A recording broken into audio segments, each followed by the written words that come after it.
ಸುಬ್ರಹ್ಮಣ್ಯ ಷಷ್ಠಿ ಇದೇ ನವೆಂಬರ್ 26 ಬುಧವಾರ ಬಂದಿದೆ.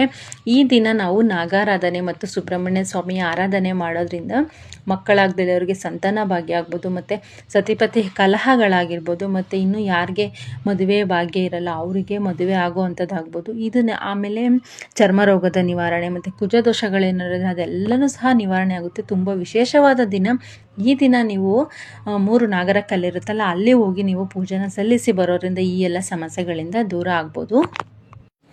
ನೀವು ನಾಗರಕಲ್ಲಿಗೆ ಪೂಜೆ ಸಲ್ಲಿಸಬೇಕಾದ್ರೆ ಫಸ್ಟು ನೀವು ಕಲ್ಲನ್ನ ನೀಟಾಗಿ ಶುದ್ಧವಾದ ನೀರಿನಿಂದ ತೊಳ್ಕೊಂಡು ಅರಿಶಿನ ಕುಂಕುಮನ ಇಟ್ಬಿಟ್ಟು ನೀವು ಪಂಚಾಮೃತ ಅಭಿಷೇಕನ ಸ್ಟಾರ್ಟ್ ಮಾಡಬೇಕಾಗುತ್ತೆ. ಹಾಲು, ಮೊಸರು, ಜೇನುತುಪ್ಪ, ಸಕ್ಕರೆ ಮತ್ತು ತುಪ್ಪ ಇದಿಷ್ಟನ್ನು ಹಾಕಿ ಅಭಿಷೇಕನ ಮಾಡಿ ಮತ್ತು ಸ್ವಚ್ಛ ನೀರಿನಿಂದ ಅದನ್ನು ತೊಳೆದುಬಿಟ್ಟು ಅದಕ್ಕೆ ವಿಭೂತಿ ಮತ್ತು ಅರಿಶಿನ ಕುಂಕುಮ ಮತ್ತು ಗೆಜ್ಜೆ ವಸ್ತ್ರ ಮತ್ತು ಹೂಗಳಿಂದ ಅಲಂಕಾರ ಮಾಡಿ ಉದ್ಗಡಿ ಕರ್ಪೂರ ಎಲ್ಲನೂ ಹಚ್ಚಿ 3 ಸುತ್ತು ಬರಬೇಕಾಗುತ್ತೆ. 3 ಸುತ್ತು ಬಂದ್ಬಿಟ್ಟು ನೀವು ಸುಬ್ರಹ್ಮಣ್ಯ ಸ್ವಾಮಿ ಆರಾಧನೆ ಮತ್ತು ನಾಗದೇವರ ಆರಾಧನೆ ಮಾಡಿಕೊಂಡು ಓಂ ಸುಬ್ರಹ್ಮಣ್ಯಾಯ ನಮಃ ಅಂತ 108 ಬಾರಿ ಪಠಿಸ್ತಾ ನೀವು ನಿಮ್ಮ ಕೋರಿಕೆ ಏನಿರುತ್ತೋ ನೀವು ಅದನ್ನು ಕೇಳಿಕೊಂಡು ಏನಾದರೂ ನಿಮ್ಮ ಕೈಲಿ ಏನಾಗುತ್ತೋ ಅದನ್ನು ಅಲ್ಲಿ ಇರೋರಿಗೆ ಸ್ವಲ್ಪ ಒಂದು 3 ಜನ ಇಲ್ಲ 5 ಜನಕ್ಕೆ ದಾನ ಮಾಡಿಬಿಟ್ಟು ನೀವು ಮನೇಲಿ ಬಂದು ದೇವರಿಗೆ ಕೈ ಮುಗಿದು ಅವತ್ತಿನ ದಿನ ನೀವು ನೆಲದಲ್ಲಿ ಊಟ ಮಾಡಬೇಕಾಗುತ್ತೆ.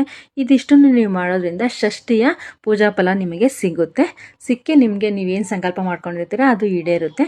ಆ ಸುಬ್ರಹ್ಮಣ್ಯ ಸ್ವಾಮಿ ಎಲ್ಲರಿಗೂ ಒಳ್ಳೇದು ಮಾಡಲಿ. Thank you.